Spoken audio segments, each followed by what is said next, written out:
Journalism പഠന ക്ലാസ്സുകളിലും അതിന് പുറത്തുമൊക്കെ കാലങ്ങളായി കേൾക്കുന്നൊരു വാചകമാണ്, ഒരു പട്ടി മനുഷ്യനെ കടിച്ചാൽ അത് വാർത്തയാവില്ല, പകരം ഒരു മനുഷ്യൻ പട്ടിയെ കടിച്ചാൽ അത് വാർത്തയാവും. ഇത് കേട്ട് കേട്ട് തുരുമ്പിച്ച് ദ്രവിച്ച ഒരു വാചകമാണ്.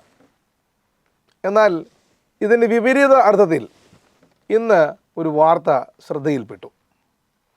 അത് മീഡിയ വണ്ണ് നൽകിയ പ്രത്യേക അഭിമുഖത്തിൽ ജി സുധാകരൻ പറഞ്ഞ, മുൻ മന്ത്രിയായ CPM-ൻ്റെ നേതാവായിരുന്ന ജി സുധാകരൻ പറഞ്ഞ ഒരു വാചകത്തെ മുൻനിർത്തി മീഡിയ വൺ ചാനൽ രൂപം കൊടുത്ത ഒരു കാർഡും അതുമായി ബന്ധപ്പെട്ട വാർത്തയുമാണ്. ആ കാർഡിൽ പറയുന്നത്, അത് മീഡിയ വൺ എക്സ്ക്ലൂസീവ് എന്ന പേരിലാണ് ആ കാർഡിൻ്റെ ഹെഡർ കൊടുക്കുന്നത് തന്നെ. അതിനകത്തെ വാർത്താ വാചകം എന്ന് പറയുന്നത്, മീഡിയ വണ്ണെതിരായ കാളകൂട വിമർശനം അർത്ഥമില്ലാത്തത്, അങ്ങനെ പാർട്ടി വിലയിരുത്തിയിട്ടില്ല.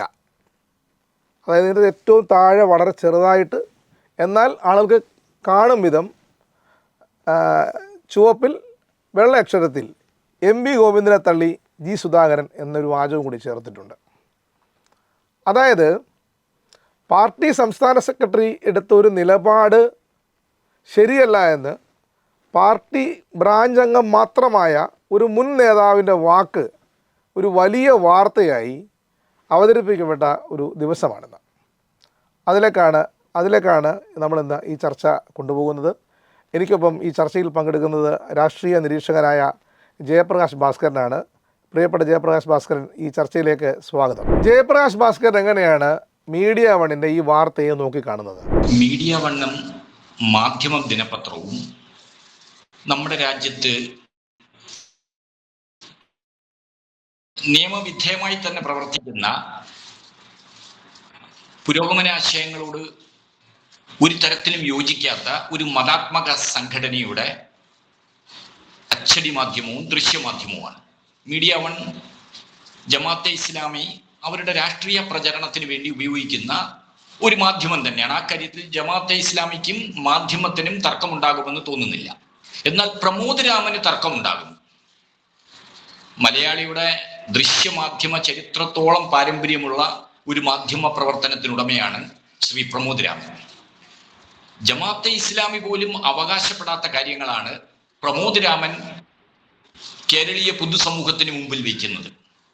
ജമാഅത്തെ ഇസ്ലാമി എന്ന സംഘടന ഇന്നതൊരു രാഷ്ട്രീയ രൂപമായി വെൽഫെയർ പാർട്ടി എന്ന രീതിയിലൊരു രാഷ്ട്രീയ സംഘടന രൂപീകരിക്കുകയും അത് കേരളത്തിലെ ഒരു രാഷ്ട്രീയ മുന്നണിയുമായി, കേരളത്തിലെ പ്രമുഖ മുന്നണിയുമായി സഖ്യത്തിലാവുകയും ചെയ്ത സാഹചര്യത്തിൽ അവർക്ക് രാഷ്ട്രീയ ലക്ഷ്യങ്ങളുണ്ട്. ജമാഅത്തെ ഇസ്ലാമി എന്ന സംഘടനയ്ക്ക് പ്രാസ്ഥാനിക താല്പര്യങ്ങളുണ്ട്. സ്വാഭാവികമായും അവർ അതിനുവേണ്ടി അവരുടെ മാധ്യമ സ്ഥാപനത്തെ ഉപയോഗിക്കുന്നു. അവിടെ പ്രമോദ് രാമൻ ആ രാഷ്ട്രീയ താല്പര്യങ്ങളെ ന്യായീകരിക്കാൻ മുന്നോട്ട് വന്നു എന്നതാണ് ഈ വാർത്തയുടെ ഒരു പ്രസക്തി. ഈ വാർത്തയെ നമ്മൾ വളരെ സൂക്ഷ്മമായി നിരീക്ഷിക്കേണ്ടത് പ്രമോദ് രാമന്റെ നിലപാടിലൂടെയാണ്. ഇവിടെ BDJS-BJP സഖ്യത്തിൽ മുൻവർഷം 2016 നിന്നും വ്യത്യസ്തമായി ഇപ്പോൾ അത്ര സുഖകരമല്ല BDJS-BJP സഖ്യമെന്ന് കേരള രാഷ്ട്രീയം നിരീക്ഷിക്കുന്ന ആർക്കും മനസ്സിലാവും. അപ്പോൾ സ്വാഭാവികമായും പ്രധാന വർഗീയ പാർട്ടിയായ BJP-യുടെ നേതാവിനെ കാളകൂട വിഷമെന്ന് വിളിക്കാൻ കേരളത്തിന്റെ മുഖ്യമന്ത്രി തയ്യാറായി.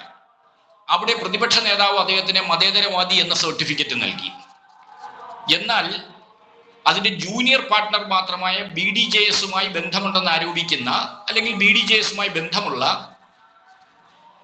വെള്ളാപ്പള്ളി നടേശനോട് ഇടതുപക്ഷവും CPM-ഉം ഒരു മൃദു സമീപനം പുലർത്തുന്നു. ഇതേ സമീപനം തന്നെയാണ് കോൺഗ്രസിന്റെ ഒട്ടുമിക്ക നേതാക്കന്മാരും UDF-ന്റെ മിക്കവാറും നേതാക്കന്മാരും പുലർത്തുന്നത്. പക്ഷെ ഇവിടെ പ്രസക്തമായ ഒരു രാഷ്ട്രീയ വിഷയം BJP-യോടുള്ള സമീപനമാണ്. BJP-യോടുള്ള സമീപനത്തിൽ കോൺഗ്രസ് BJP നേതാക്കന്മാരെ മതേതരവാദികളെ അവതരിപ്പിക്കുകയും ഇടതുപക്ഷം BJP നേതാക്കന്മാരെ ഹിന്ദുത്വത്തിന്റെ പ്രതിനിധികളായി തന്നെ കണ്ടുകൊണ്ട് തീവ്രമായി വിമർശിക്കുകയും ചെയ്യുന്നു. ഈ രാഷ്ട്രീയം മറച്ചു വെച്ചുകൊണ്ട് ജമാഅത്തെ ഇസ്ലാമിക്കെതിരായിട്ടുള്ള വിമർശനങ്ങളെ അതിനെ മറയ്ക്കുന്നതിന് വേണ്ടി, അല്ലെങ്കിൽ അതിനൊരു മറുപടി എന്നോണം മറുപടി ലഭിക്കുന്നതിന് വേണ്ടി ജി സുധാകരന്റെ വാക്കുകളെ ഉപയോഗപ്പെടുത്തുന്നു. അതിനകത്തൊരു പ്രാസ്ഥാനിക താല്പര്യമുണ്ട്, ദുഷ്ട രാഷ്ട്രീയ താല്പര്യമുണ്ട്.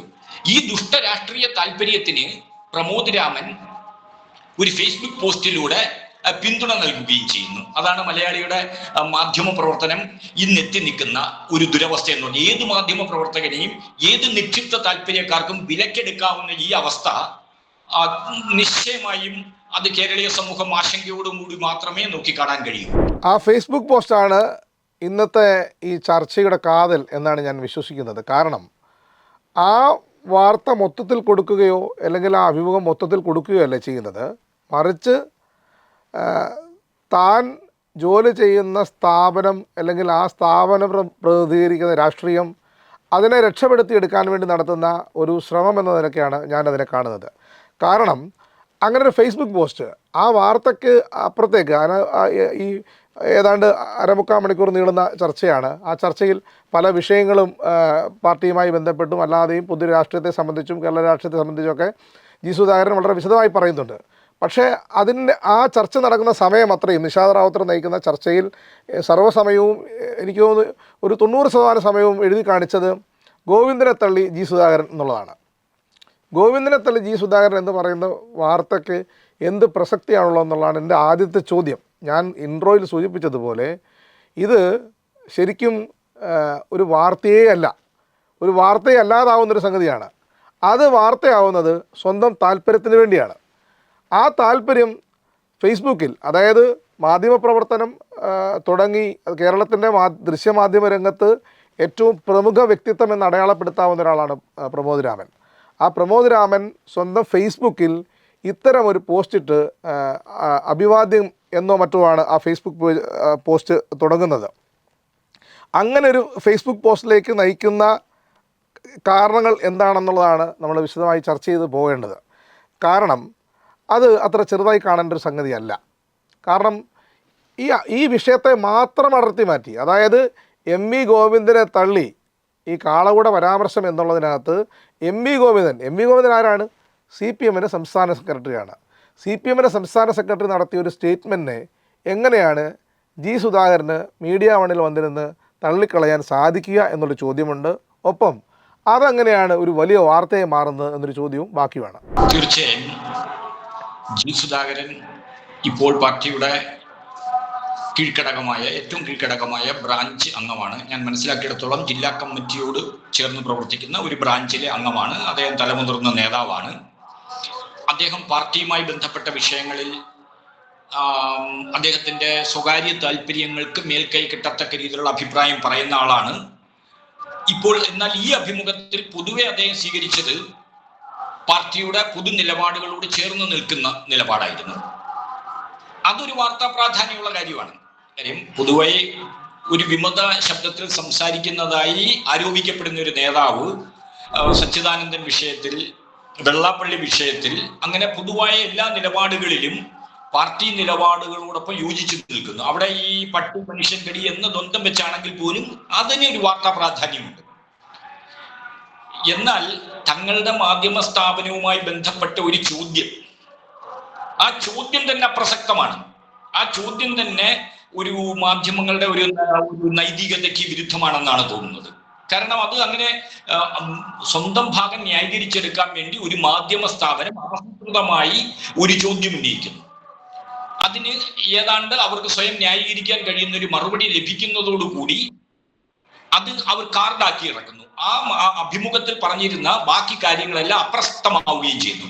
അവിടെയാണ് ഒരു മാധ്യമ സ്ഥാപനത്തിന് പിന്നിൽ പ്രവർത്തിക്കുന്ന പുരോഗമന ആശയഗതിയുള്ള മനുഷ്യർക്കും അതേപോലെ ഒരു പുരോഗമന സമൂഹത്തിന് ഒരിക്കലും യോജിക്കാൻ കഴിയാത്ത വളരെ പ്രതിലോമകരമായ രാഷ്ട്രീയ, സാമൂഹിക, മതാത്മക നിലപാടുള്ള ഒരു സംഘടനയുടെ രാഷ്ട്രീയത്തെയും അവരുടെ സ്ഥാപനത്തിന്റെ താല്പര്യങ്ങളെയും സംരക്ഷിച്ചെടുക്കുന്നതിന് വേണ്ടി ഒരു കാർഡ് ഇറക്കുന്നു.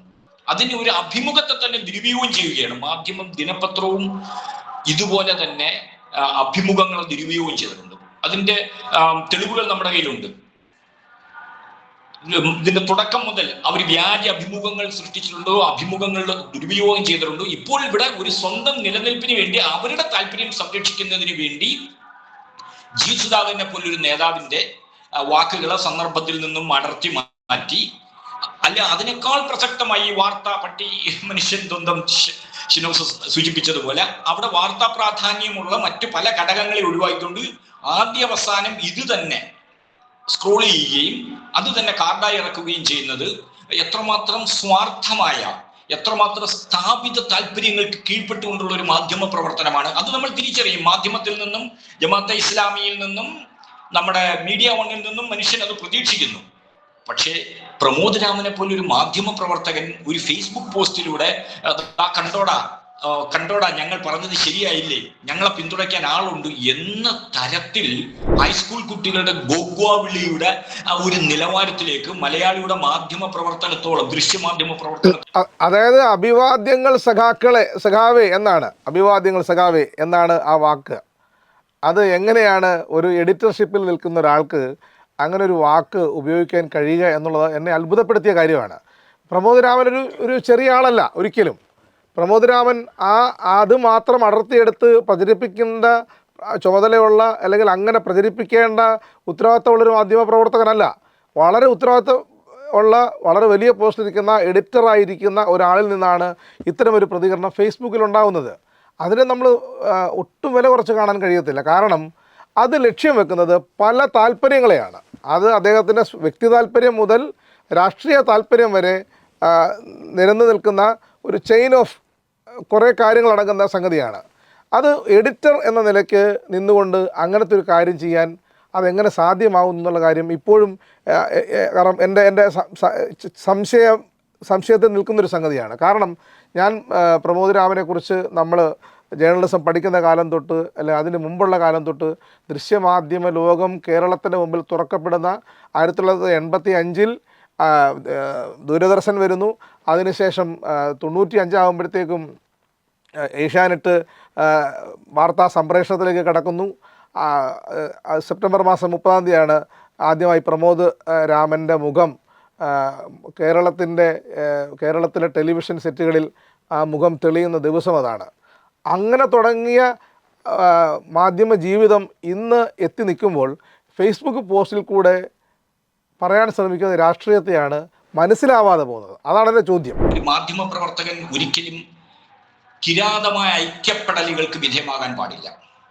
കാര്യം നമ്മൾ ഈ കിരാതമായ ഐക്യപ്പെടൽ എന്നൊക്കെ പറഞ്ഞ സംസ്കൃത ഭാഷ ഉപയോഗിക്കുന്നെങ്കിലും അത് അധോലോകത്തിൽ സാധാരണ കാണപ്പെടുന്നതാണ്. ഈ ഒരു കിരാതമായ ഐക്യപ്പെടൽ, നമ്മുടെ കൂടെ നിൽക്കുന്ന ഒരാളിന് വേണ്ടി കൊല്ലാനും ചാവാനും ഉണ്ടോടാ, അത്തരത്തിലുള്ള ഒരു കിരാതമായ ഐക്യപ്പെടലാണ് ഇവിടെ പ്രമോദ് രാമന്റെ കാര്യത്തിൽ സംഭവിച്ചിരിക്കുന്നത്. അതുപോലെ തന്നെ പലപ്പോഴും മാധ്യമ പ്രവർത്തകരും രാഷ്ട്രീയ പാർട്ടികളുമായും വാഗ്വാദങ്ങൾ ഉണ്ടാവും, അതിരൂക്ഷമായ ആശയ പോരാട്ടങ്ങൾ ഉണ്ടാവും, വ്യക്തിപരതയിലേക്ക് പോലും മാറാം. അപ്പോഴും ഒരു മാധ്യമ പ്രവർത്തകൻ അവരുടെ ഒബ്ജക്ടിവിറ്റി കൈവിട്ടുകൊണ്ട് ഒരു പ്രൊപ്പഗാൻഡിസ്റ്റ് ആവാൻ പാടില്ല. ഒരു മാധ്യമ പ്രവർത്തകൻ എന്ന നിലയിൽ, ഒരു മാധ്യമ പ്രവർത്തകൻ മാത്രമല്ല കേരളീയ സമൂഹം ആകെ ഉത്കണ്ഠപ്പെടേണ്ട ഒരു നിലപാടാണ് ശ്രീ പ്രമോദ് രാമൻ സ്വീകരിച്ചത്. ആസൂത്രിതമായി ഒരു ചോദ്യം ചോദിക്കുന്നു, അതിനൊരു മറുപടി ലഭിക്കുന്നു, കണ്ടോടാ എന്ന തരത്തിൽ പ്രമോദ് രാമനെ പോലെ വളരെ സീനിയറായ, അല്ലെങ്കിൽ സീനിയർ മോസ്റ്റ് ആയ ഒരാൾ അത് പോസ്റ്റ് ചെയ്യുന്നത് ഒരേ സമയം പ്രാകൃതമായ കിരാതമായ ഒരു ഐക്യപ്പെടലുമാണ്. അതേപോലെ തന്നെ ജേർണലിസത്തിന്റെ എതിർദിശയിൽ നിൽക്കുന്ന പ്രൊപ്പഗാൻഡിസത്തിന്റെ ആ ഒരു പടുകുഴിയിലേക്ക് പ്രമോദ് രാമൻ വീണുപോവുകയാണ് ഇവിടെ കാണുന്നത്. അതൊരു ദയനീയമായ കാഴ്ചയാണ്. മാധ്യമവും മീഡിയ വണ്ണും കേരളീയ സമൂഹത്തിന് മുമ്പിൽ തുറന്നു കാട്ടപ്പെട്ടതാണ്. അതിനെ ഇവിടെ പ്രമോദ് രാമനെ പോലൊരു മാധ്യമ പ്രവർത്തകൻ ഇതുപോലുള്ള ആ ഒരു പ്രൊപ്പഗാൻഡിസത്തിനും ഈ കിരാതമായ ഐക്യപ്പെടലിനും വിധേയമാകുക വഴി മാധ്യമത്തിന്റെയും മീഡിയ വണ്ണിന്റെയും തകർച്ചയാണ് ഇവിടെ പൂർണ്ണമായിരിക്കുന്നത്. ഞാൻ പ്രധാനമായിട്ടും 2 പുസ്തകങ്ങൾ ഒന്ന് റെഫർ ചെയ്തു. ഒന്ന് മലയാള ടെലിവിഷൻ ചരിത്രം എന്ന് പറയുന്ന പുസ്തകമാണ്. ആ പുസ്തകത്തിനകത്ത് അതിൻ്റെ 127-ാം പേജിലാണ് 1995 സെപ്റ്റംബർ 30 ഏഷ്യാനെറ്റ് ന്യൂസ് സംപ്രേഷണം ചെയ്ത ദിവസത്തെ അടയാളപ്പെടുത്തുന്ന ഭാഗം ഈ 126, 127, 128 പേജുകളിലാണ്. അതിനകത്ത് ഏഷ്യാനെറ്റിലെ ആദ്യ വാർത്താ ബുള്ളറ്റിൻ പ്രമോദ് എന്നാണ് അന്ന് അറിയപ്പെടുന്നത്. പിന്നീട് പ്രമോദ് രാമൻ ഫിലിപ്പീൻസിൽ നിന്ന് വാർത്ത വായിച്ചപ്പോൾ 1995 സെപ്റ്റംബർ 30 ചിത്രമടക്കമുള്ള ഒരു ഭാഗമാണ്. അതിനകത്ത് താഴേക്ക് വരുമ്പോഴത്തേക്ക് പ്രമോദ് രാമൻ്റെ തന്നെ വാക്കുകൾ താഴെയുണ്ട്. അതിങ്ങനെയാണ്: ആദ്യത്തെ വാർത്താ ബുള്ളറ്റിൻ്റെ ദിവസം ഞാൻ ഒരു നെരിപ്പോടിൽ അങ്ങോട്ടും ഇങ്ങോട്ടും നടന്നു. വാർത്തയുടെ സമയത്തിലേക്ക് അടുത്തുകൊണ്ടിരുന്ന ഓരോ നിമിഷവും വെച്ച് എൻ്റെ രക്തയോട്ടം നിലച്ചുകൊണ്ടിരുന്നു. രക്തമില്ലാത്ത ഒരു മെല്ലിച്ച താടി വെച്ച മുഖമാണ് അന്ന് എൻ്റെ പേരിൽ ഇന്ത്യൻ സമയം രാത്രി 7:30 ഫിലിപ്പീൻസ് സമയം രാത്രി 10 മണിക്ക് വാർത്ത വായിച്ചത്. അത് എല്ലാ അർത്ഥത്തിലും വാർത്ത വായന തന്നെയായിരുന്നു. അങ്ങനെ ഈ പ്രമോദ് രാമൻ്റെ അനുഭവം ഇങ്ങനെ മുൻപോട്ട് പോവുകയാണ് ഈ പുസ്തകത്തിലൂടെ. അതിന് ഇടയ്ക്ക് വരുന്നൊരു ഒരു ഒരു പ്രധാനപ്പെട്ട ഭാഗം ഇതുമായി ബന്ധപ്പെട്ട് തിരുവനന്തപുരത്ത് ഒരു പരിപാടി സംഘടിപ്പിച്ചിരുന്നു. അന്നത്തെ കേന്ദ്ര വാർത്താ വിതരണ സഹമന്ത്രി PM സയ്യിദ് അത് തിരുവനന്തപുരത്തെ മസ്കറ്റ് കോർട്ടിൽ ഉദ്ഘാടനം ചെയ്തു. സ്ക്രീനിൽ തെളിഞ്ഞ അന്നത്തെ പ്രമോദിൻ്റെ രൂപം കണ്ട് പല പത്രലേഖകരും ശശികുമാറിനോട് ചോദിച്ചത്രേ, ഈ മേഖലയിലെ പ്രൊഫഷണലുകളെ ആരെയും കിട്ടിയില്ലേ വാർത്ത വായിക്കാനെന്ന്. അതിന് ശശികുമാർ നൽകിയ മറുപടി, കിട്ടുമായിരുന്നു, പക്ഷേ അവരെല്ലാം ന്യൂസ് റീഡേഴ്സ് മാത്രമായിരിക്കും. പ്രമോദ് ഒരു ജേർണലിസ്റ്റാണ്. ഇതാണ് ഞാൻ മുൻപോട്ട് വെക്കുന്ന പ്രശ്നം. അതായത് ശശികുമാർ അന്ന് അടയാളപ്പെടുത്തിയ ആളെ പിന്നീട് ഈ പുസ്തകത്തിൽ തന്നെ പിന്നീട് താഴേക്ക് പരിചയപ്പെടുന്നത് പിൽക്കാല ടെലിവിഷൻ ചരിത്രം പരിശോധിക്കുമ്പോൾ ശശികുമാറിൻ്റെ ആ തീരുമാനം ദീർഘവീക്ഷണമുള്ളതായിരുന്നു എന്ന് തെളിഞ്ഞു. വാർത്ത വായന എന്ന കെട്ടുകാഴ്ച അവസാനിപ്പിച്ച ആ പ്രക്രിയയെ ആധുനിക കാലഘട്ടത്തിലെ മാധ്യമ പ്രവർത്തനത്തിൻ്റെ മുഖ്യ മേഖലകളിൽ ഒന്നാക്കി മാറ്റി. ഇപ്പോൾ 2013 വരെയുള്ള ചരിത്രമാണ് ഈ പുസ്തകം പരിശോധിക്കുന്നത്. 2013 ആകുമ്പോൾ മികച്ച വാർത്താവതരണ ശൈലിയിലൂടെ അർത്ഥപൂർണമായ ചോദ്യങ്ങളും വിവേകമുള്ള ഇടപെടലും കൊണ്ട് ഉന്നത നിലവാരമുള്ള അവതാരകനായി പ്രമോദ് മലയാള ടെലിവിഷൻ രംഗത്ത് മാറിയിരിക്കുന്നു. 2013 വരെ ഉള്ള ചരിത്രം പറയുന്ന ഈ പുസ്തകത്തിൽ 2013 പ്രമോദ് രാമനെ ഇങ്ങനെയാണ് അടയാളപ്പെടുത്തി വെച്ചിരിക്കുന്നത്. 2013 എൻ്റെ ഓർമ്മ ശരിയാണെങ്കിൽ പ്രമോദ് രാമൻ മലയാള മനോരമയിലാണ് ജോലി ചെയ്യുന്നത്, മനോരമ ചാനലിലാണ് ജോലി ചെയ്യുന്നത്. അതിനുശേഷമാണ് അദ്ദേഹം അവിടെ നിന്നും മീഡിയ അവാർഡിൻ്റെ തലപ്പത്തേക്ക് വരുന്നത്. അങ്ങനെ ശശികുമാർ അനുഗ്രഹിച്ചു വിട്ട, ശശികുമാർ വളരെ മികച്ച ജേർണലിസ്റ്റ് എന്ന് അവകാശപ്പെട്ട ആൾ പിന്നീട് വളർന്ന് പല വഴികളിൽ കൂടെ സഞ്ചരിച്ച് മനോരമയിലെ പ്രധാനപ്പെട്ട അവതാരകനായി ഒടുവിൽ മീഡിയ അവാർഡിൻ്റെ എഡിറ്ററായി മാറുമ്പോൾ വാർത്തകളെ വക്രീകരിക്കുന്ന അത് ഒരു കാർഡ് പെട്ടെന്ന് കയ്യിൽ കിട്ടിയപ്പോൾ അഭിവാദ്യം സഖാവേ എന്ന് പറഞ്ഞ് പോസ്റ്റ് ചെയ്യാൻ കഴിയുന്ന തരത്തിലേക്ക് മാറിയെങ്കിൽ അങ്ങനെ നോക്കുമ്പോൾ അതൊരു പരാജയമല്ലേ എന്നാണ് എനിക്ക് ജയപ്രകാശ് ഭാസ്കറിനോട് ചോദിക്കാനുള്ളത്. ഒരു മാധ്യമ പ്രവർത്തകന് സംഭവിക്കാവുന്ന കേവലമായൊരു ധാർമ്മിക വീഴ്ച മാത്രമല്ല ഇത്. ഷാനോസ് തന്നെ സൂചിപ്പിച്ചതുപോലെ മലയാളിയുടെ ദൃശ്യമാധ്യമ പ്രവർത്തനത്തോളം പാരമ്പര്യമുള്ള കേവലം ഒരു കെട്ടുകാഴ്ചയുടെ രൂപത്തിലുള്ള ഒരു വാർത്താവതരണത്തെ ഉത്തരവാദിത്വപൂർണമായൊരു മാധ്യമ പ്രവർത്തനമാക്കി മാറ്റുക, ഒരു വാർത്താ വായനയെ ഉത്തരവാദിത്വപൂർണമായൊരു മാധ്യമ പ്രവർത്തനമാക്കി മാറ്റുക, അങ്ങനെ ആദ്യമായി ഉത്തരവാദിത്വപൂർണമായ മാധ്യമ പ്രവർത്തനമാക്കി മാറ്റിയതായി നമുക്ക് നിശ്ചയമായി അംഗീകരിക്കാൻ കഴിയുന്ന ഒരു മാധ്യമ പ്രവർത്തകൻ, അങ്ങനെ മാധ്യമ പ്രവർത്തനത്തിന്റെ ചരിത്രത്തിൽ അടയാളപ്പെട്ട ഒരു മനുഷ്യൻ ഇതുപോലെ താൻ പ്രവർത്തിക്കുന്ന സ്ഥാപനത്തിന്റെ ദുഷ്ടരാഷ്ട്രീയ താല്പര്യങ്ങൾക്ക് അനുസരിച്ച് പെട്ടെന്ന് പ്രകോപിതനായ ഒരു മറുപടി എന്നോണം ഒരു കാർഡ് ഇറക്കുക, അത് ഫേസ്ബുക്കിൽ അഭിവാദ്യങ്ങൾ സഖാവേ എന്ന് പറയുക, അത് നമുക്ക് നിസ്സാരമായി അവഗണിക്കാൻ കഴിയുന്ന ഒരു കാര്യമല്ല. കാരണം മലയാളിയുടെ മാധ്യമ പ്രവർത്തനം നിശ്ചയമായും നമ്മുടെ സാമൂഹിക രാഷ്ട്രീയ ജനാധിപത്യ ജീവിതങ്ങളെ എല്ലാം സ്വാധീനിക്കുന്ന ഒരു സംഭവമാണ്. അവിടെയാണ് ഒരു മാധ്യമ പ്രവർത്തകൻ കേവലമായ വ്യക്തി താല്പര്യത്തിന്റെ പുറത്ത് അല്ലെങ്കിൽ താൻ സ്ഥാപന മേധാവിയായിരിക്കുന്ന ഒരു മാധ്യമ സ്ഥാപനത്തിന്റെ ദുഷ്ടരാഷ്ട്രീയ താല്പര്യങ്ങളെ ന്യായീകരിക്കുന്നതിന് വേണ്ടി അവിടെ തുടരുന്ന തൻ്റെ രാഷ്ട്രീയമായ പരാധീനതയെ അല്ലെങ്കിൽ രാഷ്ട്രീയമായ സാമൂഹികമായ ധാർമ്മികമായ ഗതികേടിനെ ന്യായീകരിക്കാൻ വേണ്ടി ഒരു കാർഡ് ഇറക്കുക, ആ ഒരു ഫേസ്ബുക്ക് പോസ്റ്റ് ഇടുക. അങ്ങനെ ഒരു കാർഡ് ഇറക്കിയാൽ അങ്ങനെ ദ്വന്ദ്വം സൃഷ്ടിച്ച് CPM-ൽ ഒരു പുതിയ തരം ഒരു വിഭാഗീയത ഉണ്ടാക്കിയെടുക്കാം എന്ന മാത്രം ഔഢ്യം പ്രമോദ് രാമൻ ഉണ്ടാകുമോ? കാരണം അതിൻ്റെയൊക്കെ കാലം കഴിഞ്ഞു. CPM വിഭാഗീയതയൊക്കെ എന്നേ അവസാനിച്ചു കഴിഞ്ഞു. CPM എന്ന് പറയുന്ന പാർട്ടി ഒറ്റക്കെട്ടായി പോകുന്ന അല്ലെങ്കിൽ തുടർഭരണം ലക്ഷ്യം വെച്ച് മുന്നോട്ട് പോകുന്ന ഒരു ഘട്ടത്തിലാണ് നിൽക്കുന്നത്. അവിടെ വിഭാഗീയതയ്ക്കൊന്നും യാതൊരു സാധ്യതയുമില്ല. പണ്ട് VS പിണറായി എന്ന ദ്വന്ദ്വം സൃഷ്ടിച്ച് നിരന്തരം വാർത്തകൾ സൃഷ്ടിച്ചതുപോലെ ഒരു ദ്വന്ദ്വം സൃഷ്ടിക്കലായിട്ട് ഇതിനെ പരിഗണിക്കാൻ കഴിയുമോ? അതോ ഇത് ഇത്രയും വളരെ കുഞ്ഞു കാര്യത്തെ, അതായത് വാർത്ത എത്ര പരിശോധിച്ച് നോക്കിയാലും അതിനകത്തൊരു വാർത്തയും കിട്ടാനില്ല. കാരണം ഒരു ബ്രാഞ്ച് അംഗം മാത്രമാണ് ഞാനീ പറഞ്ഞ G. സുധാകരൻ. നേരത്തെ മന്ത്രിയായിരുന്നു, CPM സംസ്ഥാന കമ്മിറ്റി അംഗമായിരുന്നു, നേരത്തെ ജില്ലാ സെക്രട്ടറി ആയിരുന്നു. SFIയുടെ സംസ്ഥാന ഭാരവാഹിയായിരുന്നു. അങ്ങനെ പല ഘട്ടങ്ങളിൽ കൂടെ കടന്നു വന്നയാളാണ്. പക്ഷേ ഇപ്പോൾ പാർട്ടി ബ്രാഞ്ച് മെമ്പർ മാത്രമാണ്. ബ്രാഞ്ച് അംഗമായ ഒരു വ്യക്തിയോട് ഒരു അഭിപ്രായം ചോദിച്ചതിന് ശേഷം ആ അഭിപ്രായത്തെ അടർത്തിയെടുത്ത് അത് വലിയ വാർത്തയാക്കി. അതായത് ഏതാണ്ട് 1/4 മണിക്കൂർ നീളുന്ന ഒരു ഇൻ്റർവ്യൂവിൻ്റെ ഏറ്റവും പ്രസക്തമായ ഭാഗമാക്കി അതിനെ മാത്രം മാറ്റുക എന്ന് പറയുന്നത് അത് എത്രത്തോളം പ്രതിലോമകരമായ മാധ്യമപ്രവർത്തനമാണ്. ഇവിടെ ഷാനോസ് പറഞ്ഞതുപോലെ ഇതിനകത്തൊരു വിഭാഗീയ താല്പര്യം ഉണ്ടായിരുന്നെങ്കിൽ, പാർട്ടിയിൽ ഒരു വിഭാഗീയമായ ഒരു താല്പര്യത്തോടു കൂടി CPM-ന്റെ ഉൾപാർട്ടി രാഷ്ട്രീയത്തിൽ ഇടപെട്ട് ഒരുപാട് മാധ്യമ പ്രവർത്തകരുണ്ട്. അതിന് ആ വിഭാഗീയ താല്പര്യത്തിലൂടെ ഇടപെടുന്നതിന് രാഷ്ട്രീയവും വൈകാരികവും ഒക്കെ ഒരുപാട് താല്പര്യങ്ങളുണ്ടാകാം. അതിനെ ഒരു പരിധിവരെ നമുക്ക് അംഗീകരിക്കാം. ഇത് അതുപോലും ഇല്ലാതെ തീർത്തും വ്യക്തിപരമായ ഒരു താല്പര്യത്തിന് വേണ്ടി തൻ്റെ നിലപാടുകളെ ലെജിറ്റിമൈസ് ചെയ്യുന്നതിന് വേണ്ടി, അല്ലെങ്കിൽ തൻ്റെ നിലപാടുകളെ താൻ സ്വീകരിക്കുന്നത് ഒട്ടും ആത്മവിശ്വാസമില്ലാത്തൊരു മനുഷ്യനായി നമ്മുടെ പ്രമോദ് രാമൻ മാറി എന്നതാണ് ഇതിന്റെ ഒരു ദുരവസ്ഥ എന്ന് പറയുന്നത്. ഒരു കേവലമായ ഒരു ആത്മവിശ്വാസമുള്ള ഒരു മനുഷ്യൻ ഒരിക്കലും ഇങ്ങനെ ഒരു പോസ്റ്റ് ഇട്ടുകൊണ്ട് അഭിവാദ്യം സഖാവി എന്ന് പറയില്ല. അദ്ദേഹത്തിന് ആത്മവിശ്വാസം നഷ്ടപ്പെട്ടു. കാര്യം അദ്ദേഹം എത്തി നിൽക്കുന്ന രാഷ്ട്രീയമായി ഗതികേട് അതാണ്. അത് നിരന്തരമായി ഇതുപോലൊരു ഗതികെട്ട സാഹചര്യത്തിൽ തുടരുകയും അവിടെ ഏതൊക്കെയോ തന്നെ ന്യായീകരിക്കത്തക്ക ഒരു പിടിവള്ളി കിട്ടിയപ്പോൾ അതിനെ രാഷ്ട്രീയമായി ദുരുപയോഗം ചെയ്യുകയും ചെയ്യുന്ന ഈ ഒരു അവസ്ഥ, അത് പ്രമോദ് രാമന് മാത്രം, കേവലമായി ഒരു പ്രമോദ് രാമന് സംഭവിച്ച ആ ഒരു ദുരവസ്ഥയായി നമുക്കതിനെ വിലയിരുത്താൻ കഴിയില്ല. അതായത് ഗോവിന്ദൻ മാഷി തന്നെ പറഞ്ഞതുപോലെ ജമാഅത്തെ ഇസ്ലാമി കേവലമായി ഒരു ചെറിയ സംഘടനയായിരിക്കാം, അല്ലെങ്കിൽ നമ്മുടെ സമൂഹത്തിൽ അവരുടെ അംഗബലം പരിശോധിക്കും. പക്ഷെ അവർ മുന്നോട്ട് വയ്ക്കുന്ന ഒരു രാഷ്ട്രീയവും അതിൻ്റെ ആശയമുണ്ട്.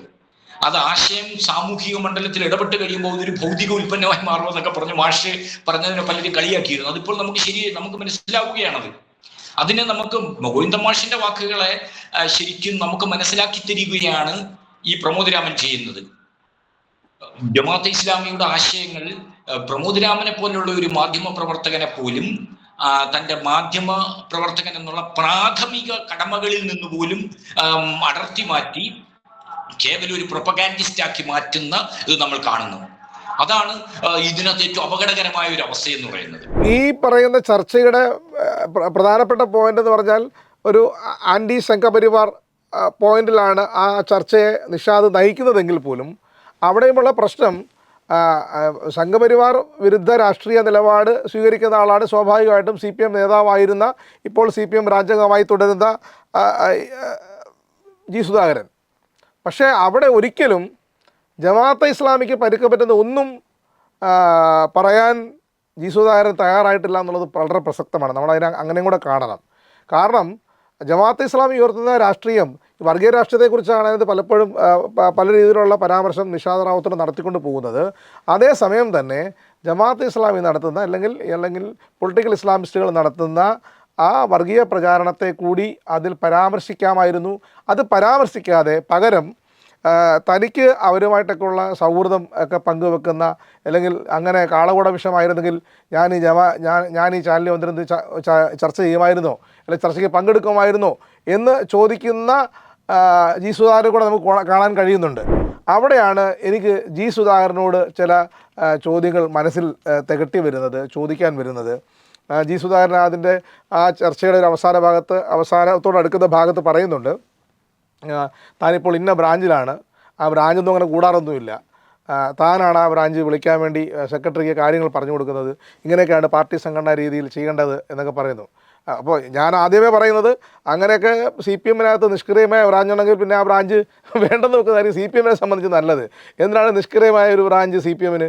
അങ്ങനെ നിഷ്ക്രിയമായ എത്ര ബ്രാഞ്ചുകൾ അപ്പോൾ കാണും? അപ്പോൾ അത്ര ഒരു ചർച്ചയിലേക്ക് വഴിവെക്കത്തില്ലേ? ഒന്നത്.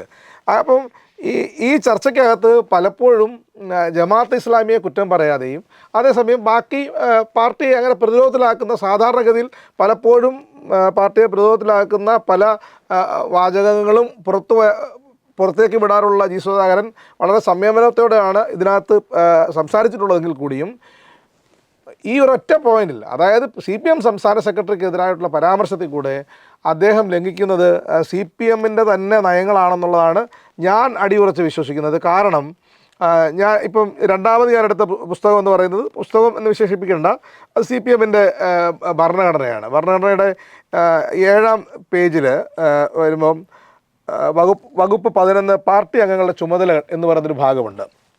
അതിൽ പ്രധാനമായിട്ടും D എന്ന് പറയുന്ന അതിൽ കൊടുത്തിരിക്കുന്നത് പാർട്ടി ഭരണഘടന മാനിക്കുക, അച്ചടക്കം പാലിക്കുക, കമ്മ്യൂണിസത്തിൻ്റെ മഹനീയ ആദർശങ്ങൾക്ക് അനുസരണമായും തൊഴിലാളി വർഗ സാർവദേശീയത്വത്തിൻ്റെ അന്തസ്സത്തെ ഉൾക്കൊണ്ടും പെരുമാറുക.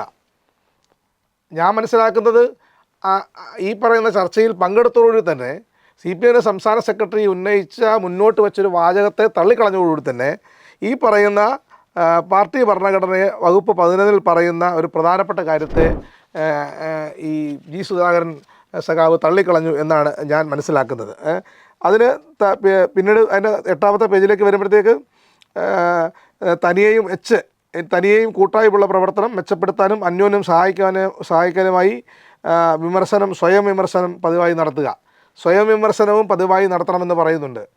പ്രവർത്തനരഹിതമായൊരു ബ്രാഞ്ചിൻ്റെ അകത്തുള്ള വിമർശനവും സ്വയം വിമർശനവും എങ്ങനെയാണെന്ന് എനിക്ക് സത്യം പറഞ്ഞാൽ ഒരു മാധ്യമ പ്രവർത്തന നിലയ്ക്ക് എനിക്ക് മനസ്സിലാവുന്നില്ല. CPM-ൻ്റെ സംഘടനാ രീതികൾ അറിയാവുന്ന ഒരാളെന്ന നിലയ്ക്കും എനിക്ക് മനസ്സിലാവുന്നില്ല. അവിടെ കഴിഞ്ഞ് കുറച്ച് മുന്നോട്ട് പോകുമ്പോഴത്തേക്ക് ഭരണഘടനയുടെ വകുപ്പ് 18 എന്ന് പറയുന്ന ഭാഗത്ത് വകുപ്പ് 19 പാർട്ടി അച്ചടക്കം എന്ന് പറയുന്നൊരു ഭാഗം കൂടിയുണ്ട്. അതിനകത്ത് ഒന്നാമതായിട്ട് പറയുന്നത് പാർട്ടിയുടെ ഐക്യം നിലനിർത്തുന്നതിനും ശക്തിപ്പെടുത്തുന്നതിനും കരുത്തും സമരശേഷിയും പ്രസക്തിയും വർദ്ധിപ്പിക്കുന്നതിനും ജനാധിപത്യ കേന്ദ്രീകരണ തത്വം നടപ്പിൽ വരുത്തുന്നതിനും അച്ചടക്കം അനുപേക്ഷണീയമാണ്. പാർട്ടി അച്ചടക്കം കർശനമായി പാലിക്കാതെ സമരത്തിലും പ്രവർത്തനത്തിലും ബഹുജനങ്ങളെ നയിക്കാനോ അവരോടുള്ള ഉത്തരവാദിത്വം നിർവഹിക്കാനോ പാർട്ടിക്ക് കഴിയുകയില്ല.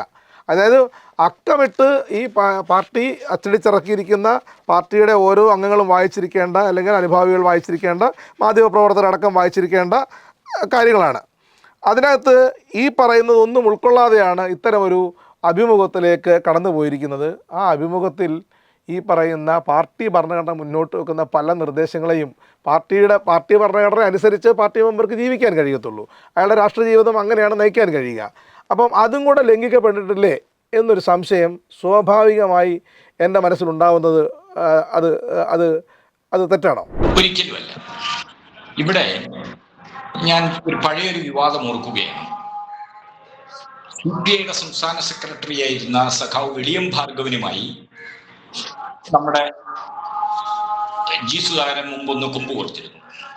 അന്ന് അദ്ദേഹം വിളിയം ഭാർഗവനോട് പറഞ്ഞു, വിളിയം ഭാർഗവന് രാഷ്ട്രീയമായി പുനർവിദ്യാഭ്യാസം ആവശ്യമാണ്, റീസ്കൂളിംഗ് ആവശ്യമാണ്. ഓരോ കമ്മ്യൂണിസ്റ്റുകാരനും നിരന്തരം വിമർശനത്തിനും സ്വയം വിമർശനത്തിനും അതേപോലെ തന്നെ പാർട്ടി വിദ്യാഭ്യാസത്തിനും വിധേയമായി കൊണ്ടിരിക്കണം. ഇന്ന് കേരളത്തിലെ പാർട്ടി പ്രവർത്തകർക്ക് G. സുധാകരനോട് പറയാനുള്ളതും ഒരുപക്ഷെ അതായിരിക്കും. അദ്ദേഹത്തിന് പുനർവിദ്യാഭ്യാസം ആവശ്യമുണ്ട്. അദ്ദേഹം കേരളത്തിലെ പാർട്ടിയുടെ ഒരു ഔദ്യോഗിക മുഖമായിരുന്ന സമയത്ത് അദ്ദേഹം ഇത്തരം കാര്യങ്ങൾ എങ്ങനെയാണ് സമീപിച്ചിരുന്നതെന്ന് നമുക്കറിയാം. മാധ്യമ പ്രവർത്തകരോടുള്ള അദ്ദേഹത്തിന്റെ സമീപനം എന്തായിരുന്നു എന്നറിയാം. മാധ്യമ പ്രവർത്തകർ അദ്ദേഹത്തെ അങ്ങനെ ക്ഷമിക്കണം, ഇതുപോലെ ചർച്ചയിൽ പറയുന്നത് ശരിയല്ല, അങ്ങനെ ആരെയും വിശേഷിപ്പിക്കാൻ പറ്റില്ല. ചില ഇന്ത്യൻ എക്സ്പ്രസ് പോലൊരു മാധ്യമത്തിൽ ശ്രീജൻ എന്ന് പറയുന്ന ശ്രീജൻ ബാലകൃഷ്ണൻ എന്നിപ്പോൾ ഏഷ്യാനെറ്റിൽ പ്രവർത്തിക്കുന്ന മാധ്യമ പ്രവർത്തകൻ G. സുധാകരനെ മാനസിക നില തെറ്റിയ ആളായും അതിന് മരുന്ന് കഴിക്കുന്ന ആളായും ആരോപിച്ചുകൊണ്ട് ഇന്ത്യൻ എക്സ്പ്രസിൽ വാർത്ത ചെയ്തിട്ടുണ്ട്. അതായത് പാർട്ടിയുടെ ഔദ്യോഗിക മുഖമായിരുന്ന ഘട്ടത്തിൽ ഒരു വ്യക്തി എന്ന നിലയിൽ G. സുധാകരൻ ആക്രമിക്കപ്പെടാവുന്നതിന്റെ പരമാവധി ആക്രമിക്കപ്പെട്ടിട്ടുണ്ട്. അദ്ദേഹം പാർട്ടിയുടെ സംഘടനാപരമായ കാര്യങ്ങൾ നടപ്പിലാക്കുന്നതിന് വേണ്ടി സഖാവ് VS പാർട്ടിയുമായി ഒന്ന് ഇടഞ്ഞു നിൽക്കുന്ന ഘട്ടത്തിൽ VSന്റെ വീടിന് മുന്നിൽ, VSന്റെ വീട് നിൽക്കുന്ന വാർഡിൽ അദ്ദേഹത്തെ പങ്കെടുപ്പിക്കാതെ പൊതുസമ്മേളനം നടത്തിയിട്ടുണ്ട്. അതൊക്കെ പാർട്ടി സംഘടനാപരമായ ഒരു കരുത്തിന്റെ പ്രതീകമായി അത് ഉയർത്തിക്കാട്ടിയിട്ടുണ്ട്. പിന്നീട് അദ്ദേഹം പങ്കെടുക്കാത്ത സമ്മേളനം അദ്ദേഹത്തിന്റെ നാട്ടിൽ പാർട്ടി സംഘടിപ്പിച്ചപ്പോൾ അദ്ദേഹം മാധ്യമങ്ങൾ ഉപയോഗിച്ചുകൊണ്ട് അത് വിവാദമാക്കുകയും ചെയ്തിട്ടുണ്ട്. അങ്ങനെ G. സുധാകരനെ സംബന്ധിച്ചിടത്തോളം അദ്ദേഹത്തിന്റെ രാഷ്ട്രീയമായ കാഴ്ചപ്പാടുകൾ, നിലപാടുകൾ, അനുഭവ സമ്പത്ത്, അദ്ദേഹം ചില സമയം ഈ അഭിമുഖത്തിൽ തന്നെ പലപ്പോഴും അദ്ദേഹം രാഷ്ട്രീയം പറഞ്ഞുകൊണ്ടിരിക്കുന്നത് കേൾക്കാൻ തന്നെ നമുക്ക് എപ്പോഴും നല്ല ശുദ്ധ രാഷ്ട്രീയ മനുഷ്യർ പറയുന്നത്, അല്ലെങ്കിൽ മനുഷ്യന്റെ ഭാവിയെ പുനർനിർണ്ണയിക്കാൻ കഴിയുന്ന രാഷ്ട്രീയം ആര് പറയുന്നതും നമുക്ക് ആസ്വാദ്യകരമായ കാര്യമാണല്ലോ. അതൊക്കെ ശരിയാവുമ്പോഴും സഖാവ് G. സുധാകരൻ ഷാനോസ് സൂചിപ്പിച്ചതുപോലെ ജമാഅത്തെ ഇസ്ലാമിക്കെതിരെ ഒരു വിമർശനം ഉന്നയിക്കാൻ തയ്യാറാകാതിരുന്ന വ്യക്തിപരമായി അദ്ദേഹം സമീപകാലത്ത് പുലർത്തുന്ന ഒരു അവസരവാദ സമീപനത്തിന്റെ ഉദാഹരണം തന്നെയാണ്. കേരളത്തിലെ എല്ലാ മുൻനിര കമ്മ്യൂണിസ്റ്റ് നേതാക്കന്മാരും നിശ്ചിതമായ മാധ്യമ വിമർശനം നടത്തി തന്നെയാണ് മുന്നോട്ട് പോയിട്ടുള്ളത്. EMS അക്കാലത്തെ മനോരമ മാതൃഭൂമി ആദി മാധ്യമങ്ങൾ എന്ന് പറഞ്ഞുകൊണ്ട് തന്നെ ആയിരുന്നു അദ്ദേഹം ഒരിക്കൽ പോലും അദ്ദേഹം ഒരു വിട്ടുവീഴ്ചയും അവരുടെ പരിപാടികളിലായാലും അവരുടെ ലേഖകർ നടത്തുന്ന അഭിമുഖങ്ങളിലായാലും ഒരിക്കൽ പോലും മനോരമയോടും മാതൃഭൂമിയോടും യാതൊരു വിട്ടുവീഴ്ചയും അദ്ദേഹം പുലർത്തിയിരുന്നില്ല. അതുപോലെ തന്നെ അന്ന് ഇടതുപക്ഷ പ്രസ്ഥാനങ്ങൾ ഒരു പരിധിവരെ പിന്തുണച്ചിരുന്ന കേരളകൗമുദിയുടെ പത്രാധിപരായിരുന്ന പത്രാധിപർ സുകുമാരനുമായി കുളത്തൂർ പ്രസംഗത്തിന്റെ പേരിൽ അദ്ദേഹം ആശയപരമായി ഭിന്നിക്കുകയും കുപ്രസിദ്ധമായ കുളത്തൂർ പ്രസംഗം എന്ന് വിശേഷിപ്പിച്ചുകൊണ്ട് രംഗത്ത് വരികയും ചെയ്തു. അന്നത്തെ കാലത്ത് വിശേഷം കേരളകൗമുദി പ്രതിനിധാനം ചെയ്യുന്ന സമുദായം കമ്മ്യൂണിസ്റ്റ് പാർട്ടിയുടെയൊക്കെ നട്ടലിലൊക്കെയായി ആളുകൾ വ്യാഖ്യാനിക്കുകയൊക്കെ ചെയ്തിരുന്ന ഘട്ടത്തിലാണ് അവരുടെ മുഖപത്രം എന്ന് പറഞ്ഞിരുന്ന കേരളകൗമുദിയുടെ പത്രാധിപരെ തന്നെ EMS നിശ്ചിതമായി വിമർശിച്ചത്. അങ്ങനെ എല്ലാ കാലത്തും നയനാരാകട്ടെ തുറന്ന വിമർശനങ്ങൾ തന്നെ ആയിരുന്നു. 2001 പരാജയത്തിന് ശേഷം സൂര്യ TV അണിയറ എന്നൊരു പ്രോഗ്രാം ഉണ്ടായിരുന്നു. അതിൽ ഇപ്പോഴും നമ്മുടെ മാധ്യമ പ്രവർത്തകരുടെ ശേഖരങ്ങളിൽ ഒരുപക്ഷെ കണ്ടേക്കാം. അതൊന്ന് പരിശോധിച്ചാൽ അതിൽ പരാജയത്തിനുള്ള പ്രധാന കാരണമായി അന്ന് സൂര്യ TV കണ്ടെത്തിയത് നമ്മുടെ EK നായനാരുടെ മാധ്യമ വിമർശനങ്ങളായിരുന്നു. പലതും അതിരൂക്ഷമായ വിമർശനങ്ങളായിരുന്നു. അതുപോലെ തന്നെ ആ കാലഘട്ടങ്ങൾ പരിശോധിക്കുമ്പോൾ ഗോവിന്ദൻ മാഷിന്റെയും പിണറായി വിജയന്റെയും മാധ്യമ വിമർശനം കുറെ കൂടെ മയപ്പെട്ടതാണെന്ന് തന്നെ ഉറപ്പായി പറയാൻ കഴിയും. ഗോവിന്ദൻ മാഷി മീഡിയ വണ്ണിനെ അങ്ങനെ വിശേഷിച്ചു. കാര്യം കമ്മ്യൂണിസ്റ്റ് നേതാക്കന്മാരെ ഹിന്ദുത്വ ചാപ്പ നൽകുകയും അവരെ വർഗീയവാദികളെ അവതരിപ്പിക്കുകയും ചെയ്യുക എന്ന് പറയുന്നത് അത് ഒരു രാഷ്ട്രീയമായ കേരളത്തെ സംബന്ധിച്ചിടത്തോളം ഏറ്റവും അപകടകരമായ ഒരു നിലപാടാണ്. ഒരു കമ്മ്യൂണിസ്റ്റുകാരനെ ഒരു ഇടതുപക്ഷ പ്രവർത്തകനെ വർഗീയമായി കണ്ടാക്രമിക്കുക. അങ്ങനെ എത്രയോ ഇടതുപക്ഷ പ്രവർത്തകരെ നിത്യേന അടുപ്പുകൂട്ടി ചർച്ച നടത്തി അവരെ ബ്രാൻഡ് ചെയ്ത് ഒരു മനുഷ്യനെ ഇല്ലാതാക്കാൻ വേണ്ടി കഴിയുന്ന എല്ലാ ശ്രമങ്ങളും നടത്തി. ഒരു കേവലമായ ഒരു കമ്മ്യൂണിസ്റ്റുകാരനെ മീഡിയ വൺ വിചാരിച്ചാൽ ഇല്ലാതാക്കാൻ കഴിയില്ല. പക്ഷേ മീഡിയ വണ്ണിന് ഇത്തരം മതാത്മകമായ പ്രതിലോമ ഇടപെടലുകളിലൂടെ നമ്മുടെ സാമൂഹ്യ ശരീരത്തെ, നമ്മുടെ മതേതര ശരീരത്തിന് ഗുരുതരമായി പരിക്കേൽപ്പിക്കാൻ കഴിയും. അത് തിരിച്ചറിയാത്ത ആളല്ല സഖാവ് ജി സുധാകരൻ. അതെ, അതാണ് പ്രധാനപ്പെട്ട പോയിന്റ്. കാരണം ജമാഅത്തെ ഇസ്ലാമി മുന്നോട്ട് വെക്കുന്ന രാഷ്ട്രീയം എന്താണെന്നുള്ളത് CPMമാർക്ക് അറിയാതെ വശമില്ല, അറിയാതെ തരമില്ല എന്ന് തന്നെയാണ് ഞാൻ വിശ്വസിക്കുന്നത്. കേരളത്തിലെ ഇപ്പം CPMൻ്റെ പാർട്ടി അംഗങ്ങൾ മാത്രമല്ല, CPMനോട് ചേർന്ന് നിൽക്കുന്ന ബഹുജനങ്ങൾക്കും അതറിയാമെന്നൊരു ഘട്ടത്തിലേക്ക് എത്തിയിരിക്കുന്നു. കാരണം ജമാഅത്തെ ഇസ്ലാമിയെ വിമർശിക്കാതെ മുന്നോട്ട് പോവുക സാധ്യമല്ല. CPMനെ സംബന്ധിച്ച് RSSനെ വിമർശിക്കുന്നത് പോലെ തന്നെ ജമാഅത്തെ ഇസ്ലാമിയെ വിമർശിച്ച് മുന്നോട്ട് പോകാൻ കഴിയൂ എന്നുള്ളത് സ്പഷ്ടമാണ് CPMനെ സംബന്ധിച്ച്. പക്ഷേ അതിൻ്റെ പേരിൽ മുസ്ലിം വിരോധ ചാപ്പയടിക്കുകയോ സംഘി ചാപ്പയടിക്കുകയോ അല്ല വേണ്ടത്. പക്ഷെ അത് ഏൽപ്പിക്കുന്ന പരുക്ക് എന്താണെന്നുള്ളത് കേരളം അനുഭവിക്കാനിരിക്കുന്നതേ ഉള്ളൂ. നമ്മളുടെ പ്രതീക്ഷകൾക്ക് അപ്പുറത്തുള്ള കാര്യങ്ങളായിരിക്കും ചിലപ്പോൾ നാളെ സംഭവിക്കാൻ പോവുക. ഇത്തരം പോളറൈസേഷൻ ഉണ്ടാക്കുന്ന അപകടം എങ്ങനെയാണെന്നുള്ളത് നമുക്ക് നിർവചിക്കാൻ പറ്റത്തില്ല. പക്ഷേ അതിന് കരുത്തുപാകുന്ന പണിയാണ് ജമാഅത്തെ ഇസ്ലാമി ചെയ്തുകൊണ്ടിരിക്കുന്നത്. അതിൻ്റെ ഭാഗമായി മീഡിയ വൺ ഇത്തരം വാർത്തകളിൽ അടർത്തിയെടുത്ത് CPM നേതാക്കന്മാരെ അടിക്കാൻ ഒരു വടി കിട്ടിയാൽ അതെന്നാൽ ദാ ഇരിക്കട്ടെ എന്ന് പറഞ്ഞ് MV ഗോവിന്ദനെ അടിക്കാൻ ജി സുധാകരനെ ഉപയോഗിക്കുന്ന കാഴ്ചയെന്ന് പറയുന്നത് ശരിക്കും പറഞ്ഞാൽ അതിദയനീയമായ ഒരു വാർത്താ കാഴ്ച തന്നെയാണ് എന്നെ സംബന്ധിച്ച്. നിശ്ചയമായും അതൊരു ദയനീയമായ വാർത്താ കാഴ്ചയാണ്. കാരണം ഷനൂസ് സൂചിപ്പിച്ചതുപോലെ ഒരു ഇടതുപക്ഷ പ്രവർത്തകനെ അല്ലെങ്കിൽ CPM പ്രവർത്തകനെ നമ്മൾ ഹിന്ദുത്വ ചാപ്പ നൽകുന്നത് അങ്ങേറ്റം അപകടകരമായ കാര്യമാണ്. അതേസമയം തന്നെ ജമാഅത്തെ ഇസ്ലാമിക്കെതിരായി CPIM ഒരു പാർട്ടി എന്ന നിലയിൽ അല്ലെങ്കിൽ ഇടതുപക്ഷ ജനാധിപത്യ മുന്നണി ഒരു നിലപാട് സ്വീകരിക്കുന്നു. RSSനെതിരെ RSS രൂപീകരിക്കപ്പെട്ട ദിവസം മുതൽ ആശയപരമായ പോരാട്ടം നടത്തിയ പ്രസ്ഥാനമാണ് കമ്മ്യൂണിസ്റ്റുകാർ. RSSനെതിരായ ഇത്തരം പോരാട്ടങ്ങൾ കേരളത്തിൽ നടക്കുമ്പോൾ സാക്ഷാൽ MN വിജയൻ പോലും അതേ ഒരു വിമത പരിവേഷത്തിൽ നിൽക്കുമ്പോൾ ഈ മാധ്യമത്തിന് നൽകിയ അഭിമുഖത്തിൽ തന്നെ അദ്ദേഹം ചോദിച്ചു, അത്ര ഇങ്ങനെ എതിർക്കത്തക്ക വിധം വലിയ ശക്തിയുള്ളതാണോ കേരളത്തിലെ RSS എന്ന്. സാക്ഷാൽ എം എൻ വിജയനാണ് ചോദിച്ചത്. അത് നമുക്കിന്ന് വിശ്വസിക്കാൻ കഴിയുന്നില്ല. പക്ഷെ അതൊരു മാധ്യമത്തിന് നൽകിയ അഭിമുഖത്തിലാണ് ചോദിച്ചത്. അവിടെ മാധ്യമം എം എൻ വിജയനെ ഉപയോഗിച്ചത് മുസ്ലിം ന്യൂനപക്ഷത്തിന്റെ അവരുടെ അരക്ഷിതമായ ജീവിത പ്രശ്നങ്ങൾ ഉയർത്തിക്കാട്ടുന്നതില്ല, CPM-നെ ദുർബലപ്പെടുത്തുന്നതിന് വേണ്ടി സ്വന്തം സമുദായത്തെ ഒറ്റുകൊടുക്കാൻ പോലും മാധ്യമവും മീഡിയ വണ്ണും തയ്യാറാകും എന്നതിന്റെ ഉത്തമ തെളിവായിരുന്നു ആ മാധ്യമത്തിലെ അഭിമുഖം. അങ്ങനെ RSS ഇത്രയും ഭീഷണിയാണോ എന്ന് പലരും ചോദിച്ചിരുന്ന ഘട്ടത്തിൽ പോലും RSS-നെ നിശിതമായി CPM എതിർത്തിരുന്നു. അതുപോലെ തന്നെ ജമാഅത്തെ ഇസ്ലാമി ഇത്ര വലിയ ഭീഷണിയാണോ എന്ന് പലരും ആശങ്കപ്പെടുമ്പോൾ തന്നെ RSS-നെ എതിർക്കുന്നതിന് പോലെ തന്നെ RSS-നെ തന്നെ മുഖ്യമായ വർഗീയ രാഷ്ട്രീയ പാർട്ടിയെ കണ്ടുകൊണ്ട് മുഖ്യ ശത്രു ഹിന്ദുത്വ വർഗീയതയാണെന്ന് പറഞ്ഞുകൊണ്ട് തന്നെ ന്യൂനപക്ഷ വർഗീയതയെ പ്രതിനിധീകരിക്കുന്ന ജമാഅത്തെ ഇസ്ലാമിയോട് യാതൊരു വിട്ടുവീഴ്ചയും പുലർത്താത്ത CPM-ന്റെ രാഷ്ട്രീയ നിലപാട് ഉറപ്പായും കേരള ചരിത്രത്തിലെ ഏറ്റവും ഉറച്ച ധീരമായ നിലപാടായി ഉയർത്തിക്കാട്ടപ്പെടും. അത് മാധ്യമമോ മീഡിയ വണ്ണോ ഇനി എത്ര ശ്രമിച്ചാൽ പോലും അതിനെ ദുർബലപ്പെടുത്താൻ കഴിയില്ല. ഇത് മനസ്സിലാക്കാൻ ഈ രാഷ്ട്രീയ വിവേകം സുധാകരനുണ്ടായില്ല. സ്വന്തം സ്വാർത്ഥ താല്പര്യത്തിന് വേണ്ടി ഒരു പ്രൊപ്പഗാൻഡ മെഷീനറിയുടെ ഭാഗമായി മാറിയ പ്രമോദ് രാമൻ ഉണ്ടായില്ല. അതാണ് ഈ കാർഡുമായി ബന്ധപ്പെട്ട് ഇന്നത്തെ ചർച്ചയുമായി ബന്ധപ്പെട്ടുള്ള പൊതുവായി നമുക്ക് വിലയിരുത്താൻ കഴിയുന്ന കാര്യം. എന്തായാലും ഒന്നുറപ്പാണ്, ഇത്തരം കാർഡുകൾ പങ്കുവെക്കുക എന്ന് പറയുന്നതിലൂടെ മുന്നോട്ട് വെക്കുന്ന രാഷ്ട്രീയം മനസ്സിലാകാത്തവരല്ല മലയാളികൾ എന്നുള്ളത് ഈ കാർഡ് പങ്കുവെക്കുന്ന ആളുകൾ അല്ലെങ്കിൽ അത് ഷെയർ ചെയ്യുന്ന ആളുകൾ ഓർത്തിരിക്കണം. സ്വാഭാവികമെന്നോണം ഒരു വാർത്തയുടെ അന്വേഷണം എന്ന നിലയ്ക്ക് ആ പോസ്റ്റ് ഞാൻ വായിക്കുകയും ആ പോസ്റ്റ് താഴെ വന്ന കമൻറ്റുകൾ വായിക്കുകയും ചെയ്തിരുന്നു. കമൻറ്റുകൾ ബഹുരസമാണ്, ബഹുകേമമാണ്. അങ്ങനെ ഒരു കേരളത്തിലെ പ്രധാനപ്പെട്ട മാധ്യമ സ്ഥാപനത്തിൻ്റെ എഡിറ്ററായിരിക്കുന്ന ഒരാൾക്ക് പങ്കുവെക്കാൻ പറ്റുന്നതാണോ ഇത്തരം എളിയ ശ്രമങ്ങൾ, ദ്വന്ദ്വം സൃഷ്ടിക്കാനുള്ള ഇത്ര എളിയ ശ്രമങ്ങൾ? അത് അപഹാസ്യമല്ലേ എന്നുള്ള ചോദ്യം അവസാനിപ്പിച്ചുകൊണ്ട്, ആ ചോദ്യം നിലനിർത്തിക്കൊണ്ട് തന്നെ ഞാൻ ഈ ചർച്ച അവസാനിപ്പിക്കുന്നു. നന്ദി, നമസ്കാരം.